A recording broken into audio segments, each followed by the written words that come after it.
দেশৰ ৭৮ সংখ্যক স্বাধীনতা দিৱস সমাগত। স্বাধীনতা দিৱসলৈ মাজত মাথো দুটা দিন। সমগ্ৰ দেশৰ লগতে কামৰূপ জিলাৰ প্ৰশাসনেও স্বাধীনতা দিৱসৰ প্ৰস্তুতি চলাইছে।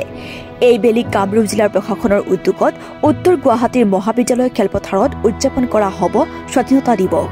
আৰক্ষী অৰ্ধসামৰিক বাহিনী, SSB সেনাবাহিনীৰ জোৱানকে ধৰি NCC বিভিন্ন বিদ্যালয় মহাবিদ্যালয়ৰ ছাত্ৰ ছাত্ৰীয়ে প্ৰদৰ্শন কৰিব পেৰেডৰ বাবে অনুশীলন চলাইছে আৰক্ষীৰ জোৱানসকলৰ লগতে NCC ছাত্ৰ ছাত্ৰীসকলে।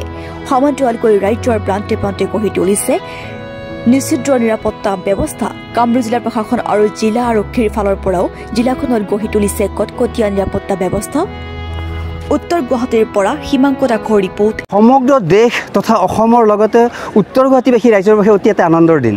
এইবাৰ কামৰূপ জিলা প্ৰশাসনে ৭৮ সংখ্যক যি স্বাধীনতা দিৱস উত্তৰ গুৱাহাটী মহাবিদ্যালয় খেলপথাৰত পূৰ্ণ প্ৰস্তুতিৰে আৰম্ভ কৰিছে। সঁচাকৈ অতি ভাল লগা। মই আজি ইয়াতে চাব আহিলোঁ। ইয়াতে আৰক্ষী প্ৰশাসনৰ লগতে বিভিন্ন বিদ্যালয়ৰ মহাবিদ্যালয়ৰ ছাত্ৰ ছাত্ৰীসকলে NCC অনুশীলন চলাই আছে। অতি ভাল লগা পৰিৱেশ। গতিকে মই আগতীয়াকৈ স্বাধীনতা দিৱসৰ সমূহ অসমবাসীক, দেশবাসীক লগত উত্তৰ গুৱাহাটীবাসীক মই অভিনন্দন শুভেচ্ছা জনাইছোঁ। লগতে উত্তৰ গুৱাহাটীবাসী ৰাইজক এই স্বাধীনতা দিৱসৰ এই সুন্দৰ কাৰ্যসূচীত অংশগ্ৰহণ কৰি উপভোগ কৰিবলৈ মই অনুৰোধ জনালোঁ। একোটা আচলতে চাব গ'লে এটা ৰাজনৈতিক পৰিৱেশৰ সৃষ্টি কৰিছে। গতিকে বেলেগ চুবুৰীয়া দেশত কি পৰিস্থিতি হৈছে এইটো আমাৰ কাৰণে বিষয়বস্তু নহয়। আমাৰ কাৰণে অতি স্বাধীনতা দিৱসটো অতি আনন্দৰ দিন। আমি সমগ্ৰ দেশে খুব উদযাপন ইমান ধুনীয়াকৈ কৰিব লাগে যাতে বাহিৰা দেশবোৰে এটা নমুনা হিচাপে গ্ৰহণ কৰে।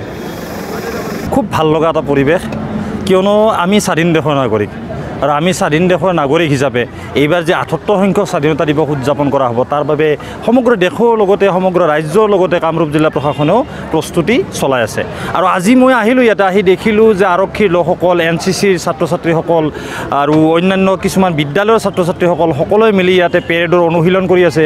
আৰু এই পেৰেড আচলতে স্বাধীনতা দিৱসৰ দিনাখন প্ৰদৰ্শন কৰা হ'ব। আৰু খুব ভাল লাগিছে, মোৰ আহি চাই ভাল লাগিছে। ছাত্ৰ ছাত্ৰীসকলে সুন্দৰকৈ অনুশীলন কৰি আছে।